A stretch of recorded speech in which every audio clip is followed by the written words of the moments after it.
সিদিনাখনতো actually ৰাতি প্ৰায় 1:30 বাজিব আনুমানিক আৰু 2-5 মিনিট ইফাল সিফাল। আচ্ছা, মই ৰাতি ঘৰৰ ভিতৰত শুই আছোঁ, মোৰ নিজৰ ঘৰ।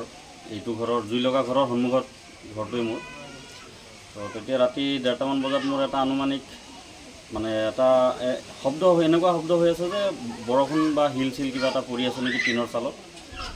তো সেই সন্দেহ ভাবি পেলাই মই মোৰ নিজৰ ৰুমৰ ফেনটো অফ কৰোঁ। অফ কৰাৰ পিছত শব্দটো আৰু বেছিকৈ শুনা পাওঁ। আৰু ছেকেণ্ড টাইম মই ফেনটো অফ কৰাৰ পিছত মই বাহিৰৰ ফালে ওলাই কেনে চাওঁ, আমাৰ ঘৰৰ নিজৰ খিৰিকী দি সন্মুখৰ ফালে চাওঁতে চাওঁ সন্মুখৰ ঘৰটোত পূৰা জুই লাগি গোটেই ঘৰটো কভাৰ কৰি দিছে জুইয়ে মানে। পিছত মই নিজে ঘৰৰ পৰা ওলাই আহি মানুহক চিঞৰি মাত দিওঁ। পিছত মানে ওচৰ চুবুৰীয়া ৰাইজ গোট খাই জুইটো নুমাবলৈ আমি সক্ষম হওঁ। কিন্তু তেতিয়ালৈকে মোটামুটি ঘৰৰ ভিতৰত যিমান আচবাব পত্ৰ আছিল 100% জ্বলি চাই হৈ গৈছে। একেলগে জ্বলি গৈছে? একেলগে মানে আৰু আমি যেতিয়া দেখিছোঁ বা ওচৰ চুবুৰীয়া অহাৰ পিছত যিটো দেখিছোঁ আমি কমপ্লিট ঘৰটোৱে জ্বলিছে। ঘৰৰ মানে